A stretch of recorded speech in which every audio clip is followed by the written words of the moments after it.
Hello, everyone. I've just started the webinar, so I will give everyone an opportunity to join before I start.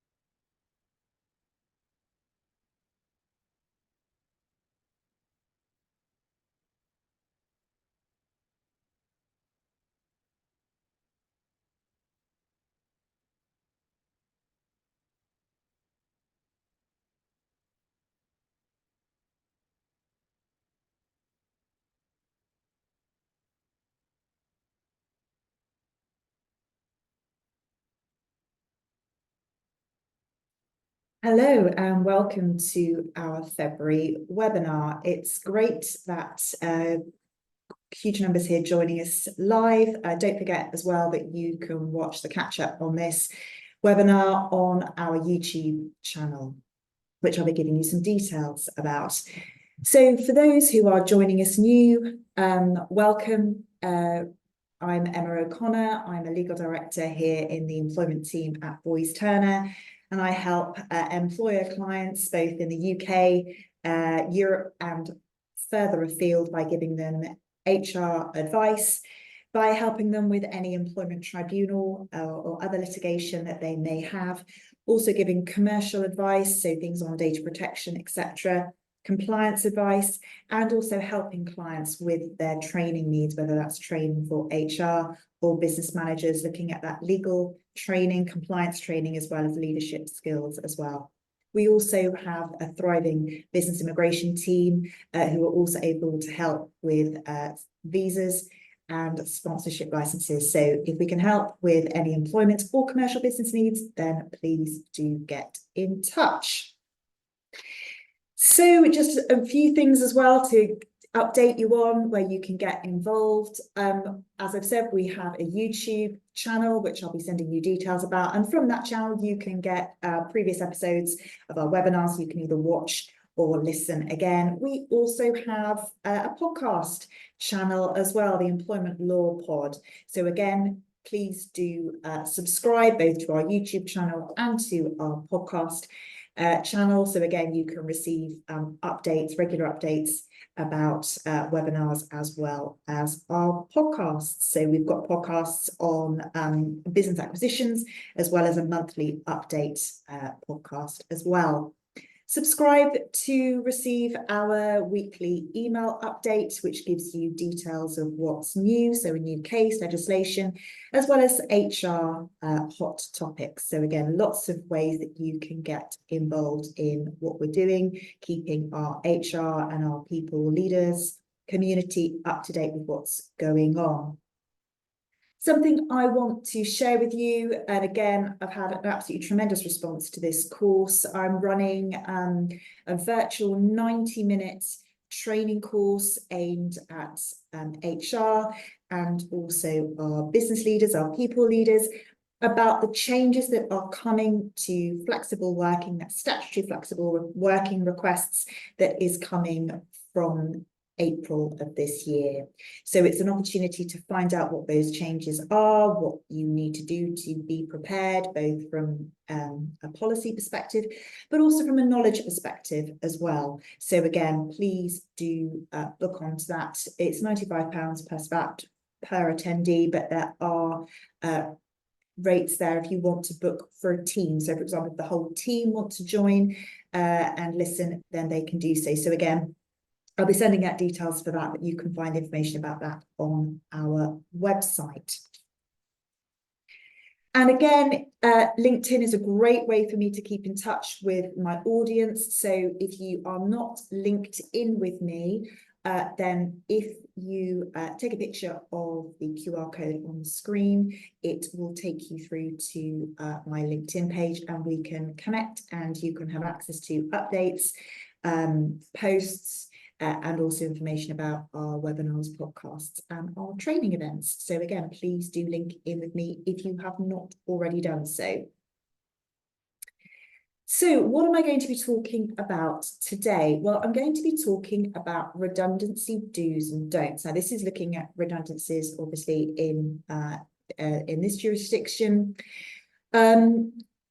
Now, I could talk about redundancies and do training on redundancies, you know, for whole mornings and whole days, because there are lots of considerations. There are lots of moving parts as well, commercial business sensitivities, financial considerations, as well as employment law issues. I can't focus on anything in the sort of 45 minutes that I have you for. So what I am proposing to do is to give you an overview and to really focus on those core themes that I see when I'm advising clients on redundancy issues, that really come up when we're looking at collective consultation obligations, as well as individual obligations as well. So looking at, as I said, UK perspective, but also I'm not going to talk about administrations, liquidations or TP transfers, because there are some different considerations there that we need to think about. But my first don't is don't forget the basics. So even though I'm going to be talking about sort of, you know, process and things to think about from a redundancy perspective, don't forget all of that other wonderful rules and best practice that we try and instill in our managers and in our HR team. So, you know, things around note-taking, fairness, reasonableness, listening, all those wonderful skills. So I'm going to be giving you an overview, as I said, but focusing on those core themes. So do get in touch. As I said, we can run training for managers and HR teams on redundancy processes, also staff rep training as well. I've been doing a lot of training with staff representatives who have been elected for the purposes of collective consultation. And that's a really nice way to engage in your staff reps, to give them the heads up in terms of what their role is, their expectations. So again, if that's something that you're interested in, then do get in touch with me at the end. Also, before we start, so as I've said, going to be looking at collective redundancy. So when we think about redundancy, we need to think about, am I caught by those rules in Toll Record, Trade Union Labour Relations Consolidation Act? Am I caught by those collective consultation and obligations, those minimum consultation periods that we have to go through before we can obviously make redundancies? Am I caught by the Employment Rights Act? So again, statutory right not to be unfairly dismissed, remembering that redundancy is a potentially fair reason to end an employee's employment. Or am I potentially caught by both? Because again, collective consultation, we've got this ongoing obligation to have meaningful consultation with elected staff representatives or a trade union, as well as making sure that we follow in parallel our rights to individually consult as well. So again, lots of considerations there, and also other legal considerations, again, around contracts of employment, notice, discrimination rights as well, remembering we've got that wider category there of employees who are protected under our discrimination laws, as well as things around holiday and benefits. So before we start, just wanted to sort of clarify that's what we're focusing on here. So let's go to our first do. So I think that what we need to focus on when we think about redundancies is redundancy is about roles. It's not about getting rid of people. And that's really important, because redundancy is not a way to mask perhaps a performance issue or conduct issue. It's not something that a business should enter into lightly. And certainly when we talk about some of the obligations, particularly around consultation and collective consultation, you know, there are a lot of moving parts that need to be factored in. When we think about redundancy, we are thinking about the need for workers to do work of a particular kind. So again, that really focusing on what the roles are and the need for those roles, not about people. And that's important when we think about our next do, which is focusing on that objective business case. Why is the business proposing to do what it is seeking to do? Now, it is not for an employment tribunal to tell a business how it should run run its finances or run its business. But what a business will need to do is to show that to demonstrate that ending someone's employment, making redundancies, was, if you like, the last resort. So you are going to have evidence to show that there was an objective business reason for doing what you're doing. And also that other alternatives were considered. And certainly in collective consultation, that's going to be something that you are going to have to discuss with your elected staff reps. So, for example, alternatives might be cutting back on overtime. It might be looking at, agency staff. It might be where you've got in your contract of employment being able to put individuals on short time or lay off. So really being able to say, we have looked at other options. You can continue to look at other options whilst you're going through a redundancy exercise, but it's really about having that evidence to be able to support what you're doing. Redundancies is a big deal. So the definition of redundancy, as I've said, is looking at the need for workers to do work of a particular kind. So has that ceased? So has that stopped? Have we lost a contract, for example? Or has the need diminished? Has it reduced? It can also be where a place of work has closed or part of a place of work has closed. And when we're looking at those situations where it is a closure of a place of work, this is where we need to think about the interaction between a mobility clause. So, for example, do you have something in your contract that allows you to change a place of work, so close a location or move staff? And sometimes you see there's an interaction between the contractual ability to change a place of work, as well as has the actual place of work closed, resulting in a redundancy. So sometimes you see that interplay between mobility clauses and redundancy. If you are thinking about changing places of work and you're looking at, mobility against redundancy, again, it is a bit of a grey area, so always do take advice. The other point that I would raise as well is that in TOLRECA, where we've got the obligations to collectively consult, the definition of when those collective consultation obligations kick in can also include a situation where you are proposing to change a contract of employment. So sometimes it's, this idea about fire and rehire. So ending employment on a current set of terms, giving the employees notice under those current set of terms, and then offering a new job under a new contract. And in some situations where we've got those numbers, again, potentially there we've got collective consultation obligations. So always do think about, again, that interplay between contracts, potentially collective redundancy. There are also other issues to think about now, particularly when we think, about remote working or hybrid working. How does that impact upon potentially a business's ability to say that closing a place of work if employees aren't necessarily working at a place of work, and how that impacts any redundancy? So again, definitions there, but a lot of this will be fact specific. And again, always, as I say in most of the webinars, always go back to the contract of employment and see exactly what you can and can't do, particularly when we think, as I've said, about mobility and changing the place of work. So my first don't is don't prejudge the outcome. Now, one of the reasons I see that redundancy decisions are challenged is because employees will perceive that the whole redundancy, proposal to make an employee make their role redundant, or in fact the process itself, is all a bit of a sham. It's a done deal or a fait accompli, and merely employers are going through the motions. So again, go back to our do's, think very carefully about our business case. What are we saying? Why do we say this is a potential redundancy situation? That's why when we think about redundancies, we need to think very carefully about the language that we use. So we're talking about proposals, we're talking about plans, we're talking about an individual who is selected, is placed at risk of redundancy.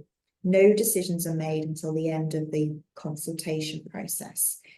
And in actual fact, the whole point of a consultation process, a redundancy consultation process, whether that's collective or individual or both, is actually trying to avoid making compulsory redundancies. So, it's trying to avoid this whole situation happening. So engaging with your staff, what ideas do they have about, maybe ways that costs could be reduced? And again, during that consultation exercise, you will be engaging with your staff reps or your elected body to actually have those conversations. So what is it that we have done as a business to try and mitigate the risks, mitigate a redundancy situation, or try and reduce the number of people that may be impacted by compulsory redundancies, but also what we have done and maybe some ideas that you have, either employees or staff reps, about how we can think about reducing and cutting those costs. So that's really fundamentally what consultation is all about. Again, thinking about evidence and notes of meetings, etc. So what have we got to be able to support what we're doing? And also making sure that that consultation process, whether it's individual or collective, making sure that it is meaningful. And again, that's a key part of the legal process, legal definition within TOLRECA, making sure that there has been that meaningful consultation so the information and consultation is provided to the staff reps. So meaningful is a very key word, and making sure that nothing is a done deal. Another do, and again, it's one of those questions that we get asked a lot, is, well, when do we have to start this process? When do we have to have a town hall meeting and explain to staff that this is what we are considering as a business? When do we have to start, going through an election process? Again, if we need to elect staff representatives. Really, we're looking at, things being communicated at that formative stage. Now, consultation, as we've said, it's about, plans may change. We're still looking at cost-cutting exercises, but there has to be something that starts the process off. And sometimes employers can be criticised for not informing staff at an earlier stage. It's going to be fact specific. There isn't something that we can say, yeah, at this point, definitely this is when you need to start. But it's got to be something, more than just, a note. It's got to be something more concrete that you are proposing to do. So advice is, don't delay, even if you are looking at other measures potentially for businesses to do. Sometimes businesses, particularly in that collective consultation, will be looking at, there is a potential defence there, special circumstances. It really is rare that businesses are able to rely on special circumstances defence for not collectively consulting or for limiting the amount of collective consultation that's undertaken. Basically, tribunals have seen most things. So most commercial issues, funding, etc. They've seen most of these, events that in business we may think are rare, but in practice, they aren't. It really does have to be something out of the ordinary. So always do take advice, and it is far better to start a collective consultation process than to say, well, we're just going to rely on special circumstances and not do anything. Keep notes of meetings, as I've said, let's not forget all that really good, HR best practice that we have.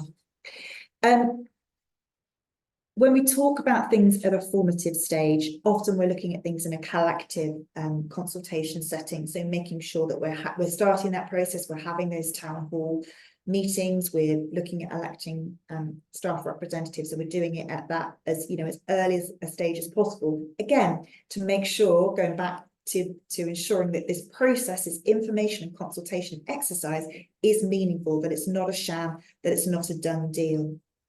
But also, employers can be criticised for not keeping staff up to date, for keeping them informed within an individual redundancy situation as well. And we had a recent case last year, Haycox and ADP RPO UK Limited, where again, you know, the employer was criticised because there was lots of flip-flopping between behind the scenes. You know, they scored individuals, they then didn't tell them that they'd been scored for, you know, 3 weeks.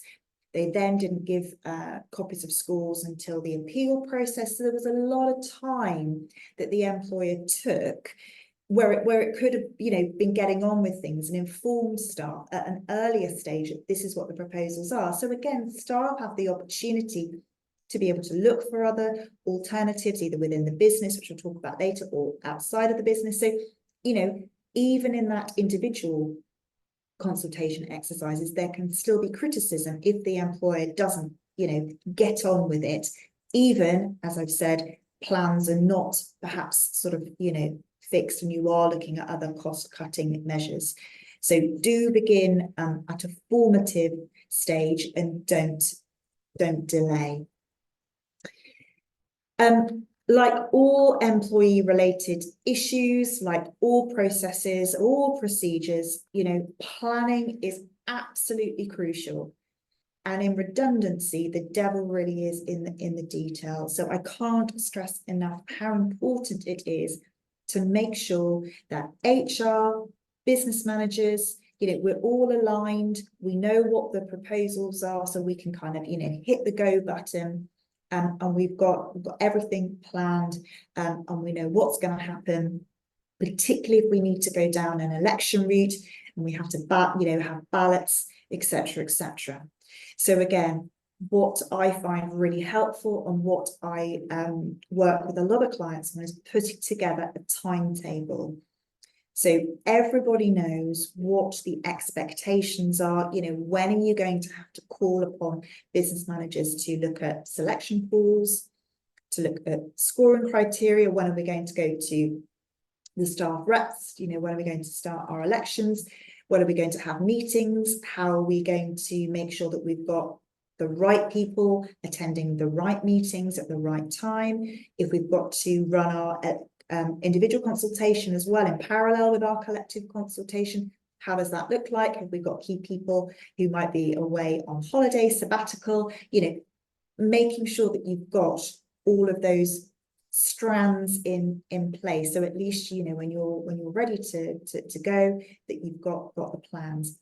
Also, do we need to do some training? So we've said for our staff representatives, really useful tool that tells them what their expectations are, and particularly about how they need to engage within the process to help their constituents, as well as helping you make the process run a lot smoother. And again, do we need to be getting our managers up to speed? Do we need to be giving them some training, getting some legal training on, you know, how we score, how we moderate, you know, making sure that we're not setting ourselves up for a potential discrimination claim. So again, lots of planning. So do think about having a clear plan and having clear timetabling, and making sure, you know, you've got things like, you know, template letters or template, you know, meeting plans ready to go. So again, you know, the devil is very much, as I said, in the detail when it comes to redundancy.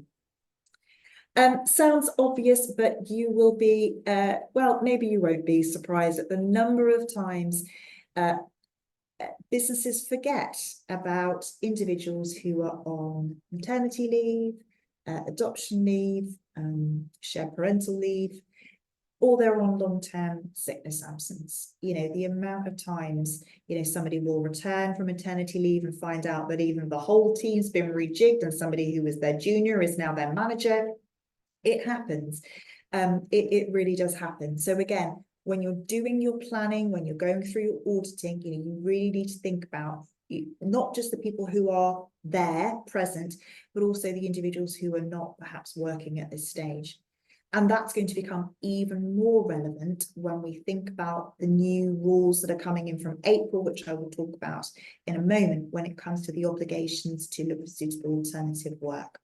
So again, audit your staff, know where they are, and please don't forget about individuals who are on family leave or who are away on sick or on sabbatical, etc. Don't forget to count. As I've touched upon, collective consultation obligations are about numbers, proposing to dismiss. And again, that key word, proposing. So where a business is proposing to dismiss 20 or more employees within 90 days or less at one establishment, then minimum consultation obligations apply, which can either be 30 days or 45 days, depending on the numbers.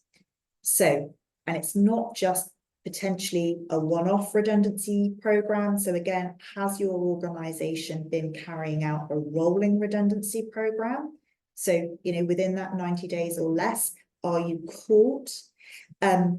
You have to think about where potentially employees have been made redundant. So are you able to argue that your different sites across the UK, are they separate establishments? And again, you'll need to take advice on that, because there is guidance we have from case law, but it isn't an automatic. Just because you have a site in one location and you have a site in another location, they are completely separate. So you can count your numbers, your magic 20, you can count them separately. It might be that they are classed as one business. So if you've made 15 redundancies in one place, okay, I'm not caught there, but you propose to make another 10 redundancies somewhere else, you may hit that magic 20. So again, think about your numbers, do the counting, do your due diligence, what's going on in other parts of the business. Do I need to be concerned?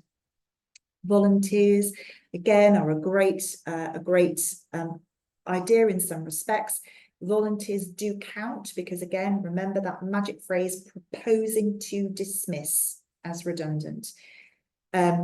Volunteers count, but also again, if you are thinking about volunteers, making sure that actually the people who volunteer may not be the individuals who you want to leave your business. So if people are volunteering, you need to make it clear that you as the employer reserve the right to accept their voluntary application. So, have a think about how redundancies and volunteers work within that program. And again, you may need to factor in some sort of timetabling, etc., etc. Don't forget the legal risks. I've touched upon obviously a little bit around collective consultation, obviously individual consultation.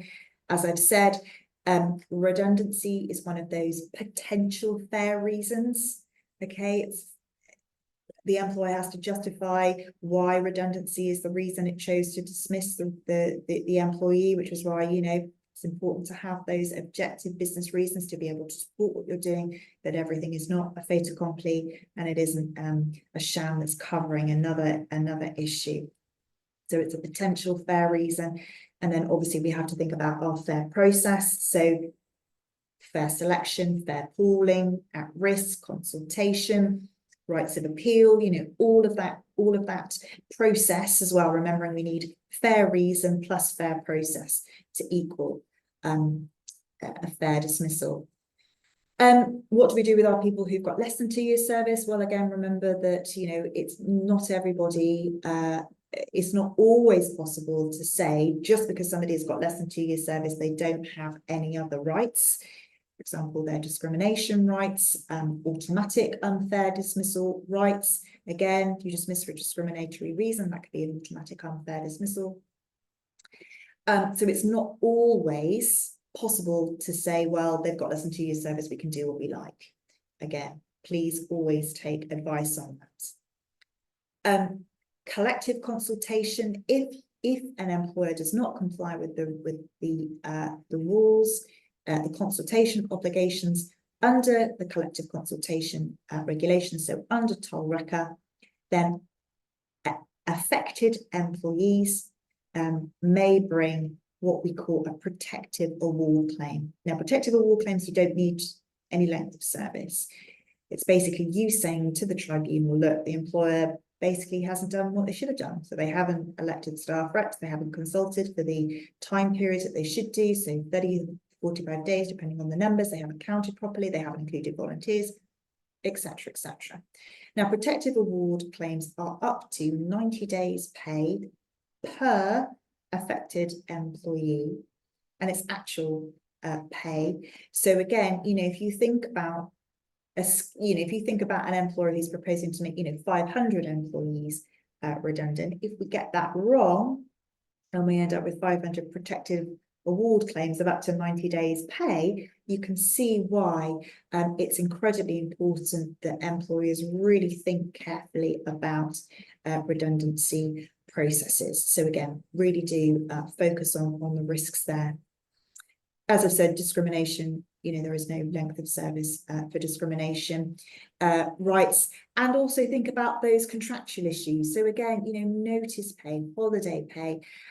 Do you have an employee? Are you an employer that's got a redundancy policy? Is that redundancy policy contractual? So again, really doing your homework, going back to the contract, going back to any policies or rules, any collective agreements that you have regarding redundancies, and particularly around redundancy pay and payments. So really making sure that you do your homework on that. So again, don't forget those legal risks. Another don't, and it sort of ties in with, sort of what I've said already, but don't rush. We're talking about, information and consultation. We're looking at that process being meaningful, making sure that whether it's a collective or an individual, making sure that the employees have had that opportunity to be able to put forward ideas. They've had the opportunity to look for suitable alternative employment within the organisation. So again, don't rush. Obviously, remembering that those consultation periods in a collective exercise, remembering that they are minimum periods only. You can go beyond that depending on the circumstances. So, and again, remembering that those periods as well start at the point you are ready to collectively consult. And that's, not when you are electing staff representatives. So there will be a period of time before those before the clock starts, with which you're going to have to do things, which is why planning, getting your timetables, so that once you have your town hall meeting, there might be a period of maybe 10 days, 2 weeks, in which you are getting your house in order, electing representatives if you need to do it, if you don't already have a standing body. Before then, you can say, right, we are now going to start our first formal collective consultation meeting. So again, think about that and timetabling. Consultation isn't negotiation, okay? But as I've said, it is that way to have that open dialogue with staff representatives or individuals or both, to be able to talk about the proposed situation, talk about the employee who is at risk, and trying to find a solution, whatever that might be, an alternative. Often we get asked about how long individual consultation should be. Again, it's one where the longer you can consult for, the fairer the process will look. It's less of a risk in terms of, missing something out, being seen process to be too quick. How can consultation be meaningful if you're, giving somebody a week's consultation period? So again, really think about the circumstances and test yourself. Have we, as an organisation, particularly with an individual process, have we really had consultation with this individual, which we can, stand up and say, yeah, it was fair, it was reasonable, and we were able to have those meaningful discussions. So again, be critical with yourself, and in HR, be critical of the business if they are saying that we're going to, have a short period of time. In the collective, field, obviously we've got those minimum consultation periods there that we have to stick to. So again, thinking about how that fits in with our timetable. And again, go back to the start, there's lots of moving parts here: employment, financial, commercial, business sensitive, business critical decisions. So, there are lots of plates here that you are going to have spinning as part of that process. But the key takeaway is don't rush. when we think about redundancies, sometimes it might be that you are proposing to make a role redundant, which is unique. That's possible. That is possible within, within the law to say that your selection pool is one person. But again, be very clear and very, aware of what that role is, and can you say that that job that that person does is unique? Nobody else within the organization carries out that role. So again, test the business and ask those probing questions. Be careful with your pooling not to make the pool too narrow, because again, an employer will say, well, you pulled me within, a group of 8 people, or in fact, actually, we are a group of 12 people. So think about skills, think about job titles, think about whether roles are interchangeable, how that works. And again, you may have to look across the business. So again, think very carefully and be critical about pools and how many people fall within those pools.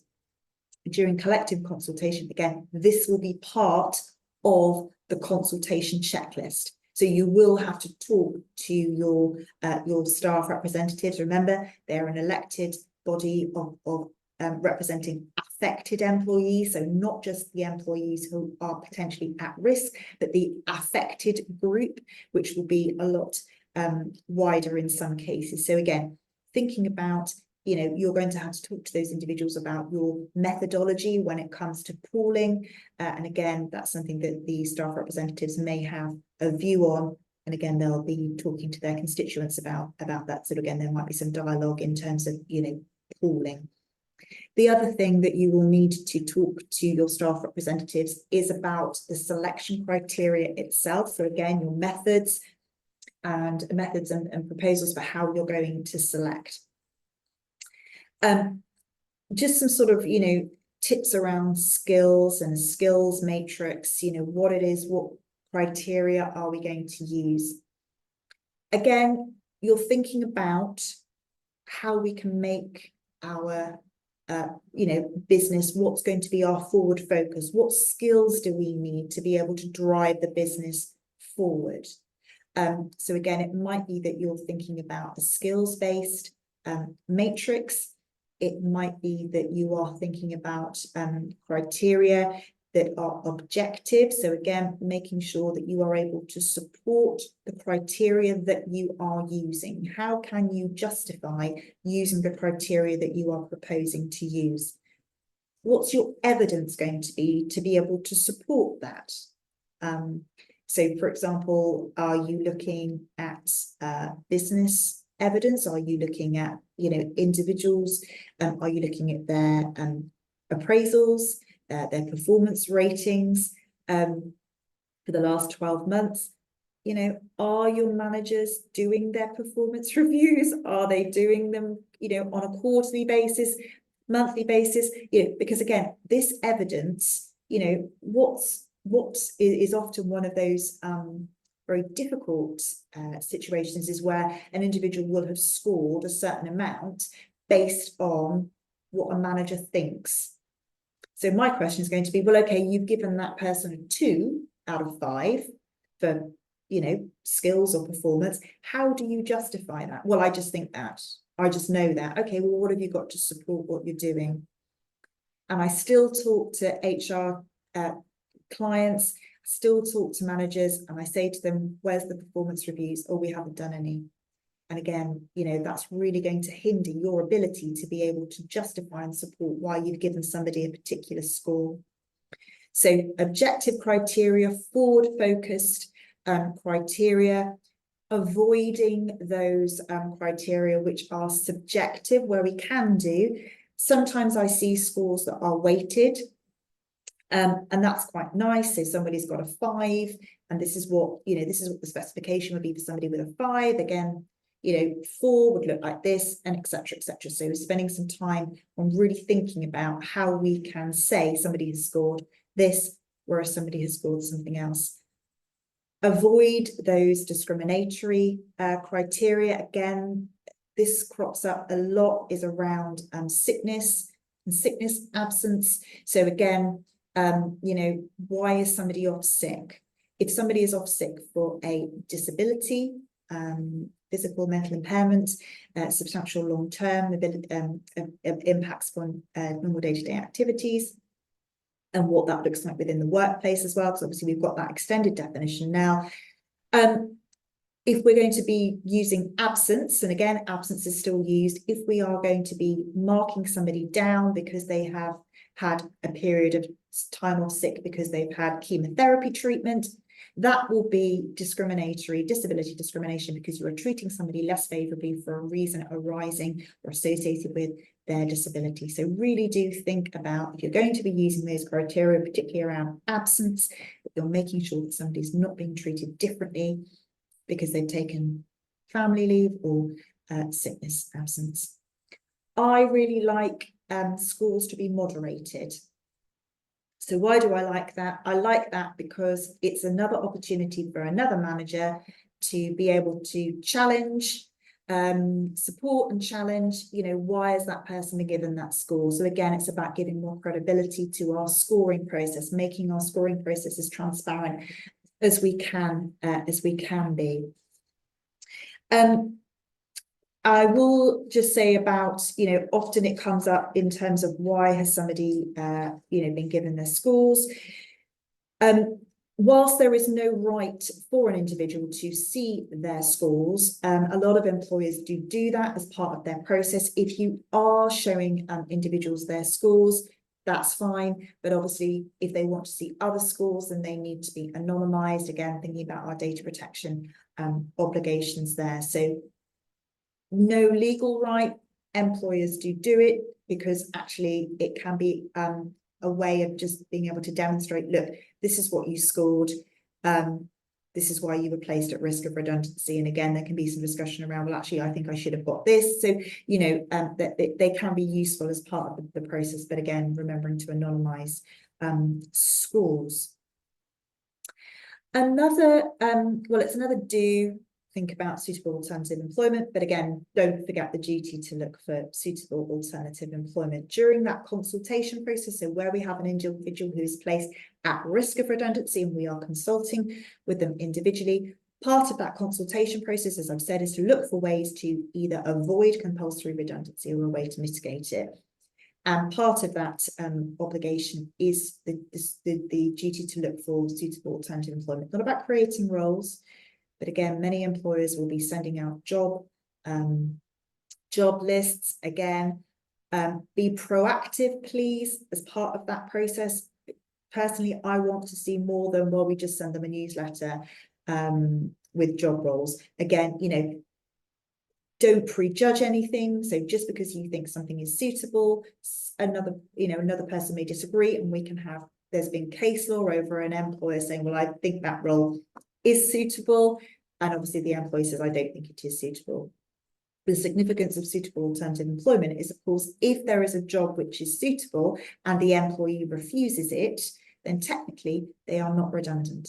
They have refused you know, reasonable employment. So there is, you know, there are sort of high stakes when it comes to suitable alternative employment. And similarly, if the employer has not been proactive in that duty, then there can be consequences there, because it can potentially taint the whole redundancy process, making it potentially unfair. So again, that rule is not to be underestimated.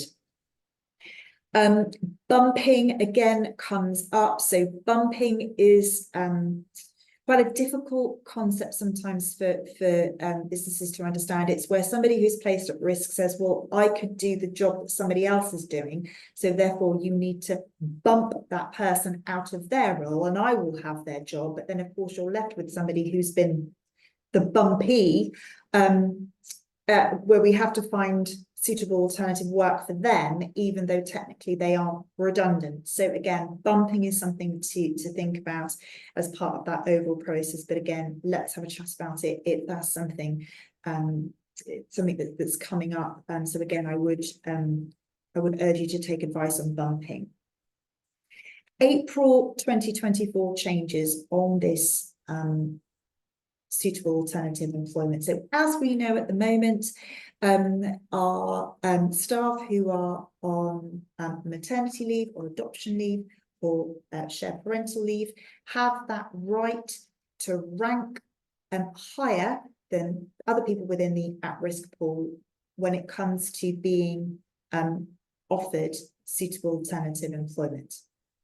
Now, from April, that right is being extended, okay? So it's being extended to employees once they tell their employer that they are pregnant. So there's going to be this protected period from notification of pregnancy to birth.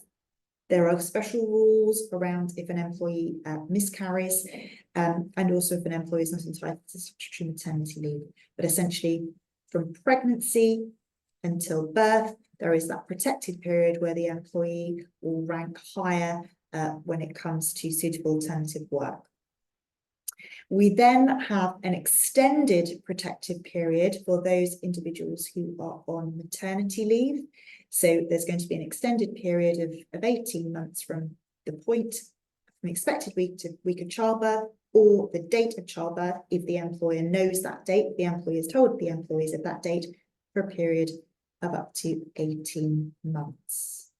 And again, for adoption, date of placement for 18 months.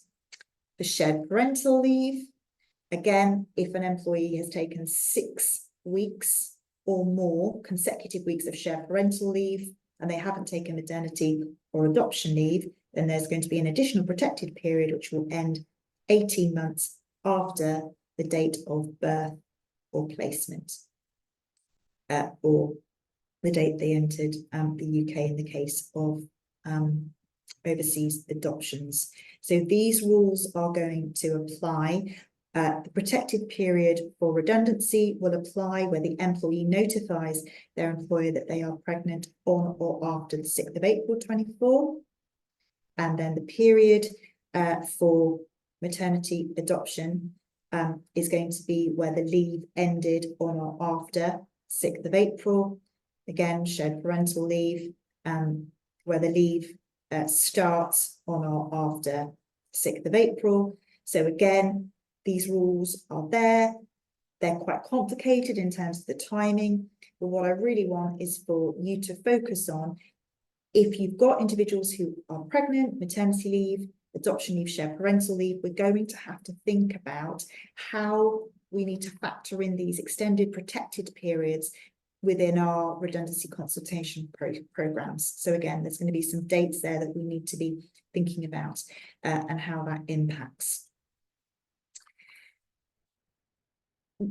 If at the end of the consultation process, whether that be collective or individual, the decision is made that the role is redundant, so after that at-risk period, the decision is made, we need to think about the consultation, how we're going to bring consultation to an end. We're going to think about the mechanics of termination. So again, final meetings, allowing the individual, best practice would say that they have the right to be accompanied, but also making sure that individuals have the right to appeal. We need to think about what the contract says in terms of notice. What does that mean? Is someone going to work their notice? Do we have the right to pay in lieu? Is somebody going to be placed on garden leave? So let's always go back, check the contract of employment. Have we got restrictions in there? Do we need to enhance the terms? Are we going to do this on the basis of a settlement agreement? Do we need to do this on an individual basis, or are we going to be looking at a situation where we've got lots of staff who are all going to be signing a settlement agreement? So how is that all going to work? If an employee, if there is suitable alternative work for them, then there is a 4-week trial period, can be extended in certain circumstances. But again, we need to think about that trial period. What happens during that trial period? Are we going to be reviewing? I suggest we should be. And obviously what happens at the end of that trial period in terms of, is the employee going to move into the new job? And then if it's not suitable and we all agree, what does that look like in terms of going back to the redundancy situation? So again, we need to factor all those things in. It's a gallop through, but what I've done is I've gone through those key themes, those key areas where actually HR can make a difference, where you can have your voice heard, and also how you can support your managers, support the business, but also support staff. The devil is in the detail. There's going to be a lot of planning, a lot of preparation, particularly if you're caught by the numbers. You know, as I've said, we're going to have to go through those preparatory steps, electing staff representatives if we have to, before we even get to let's start the consultation process and then running in parallel our individual consultation. So we really do need to think about timetabling, planning, preparations, potential numbers.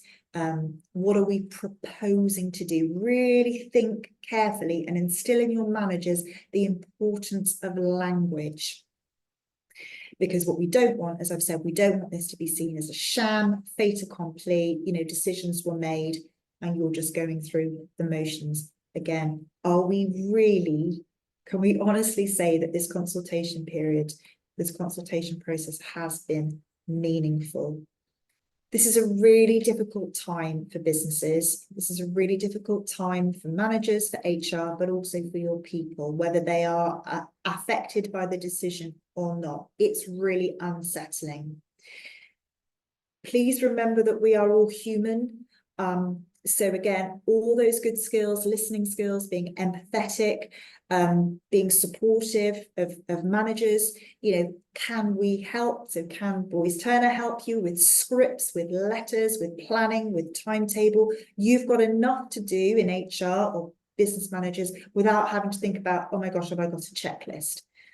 So again, think about that. Can we help with settlement agreements? We often go into businesses and we are that independent advisor advising your staff on settlement agreements. We can do that as well. We can help with planning, we can help with training, we can help with processes. But really, this is an opportunity for you to really challenge the business in terms of what they are doing to support their people.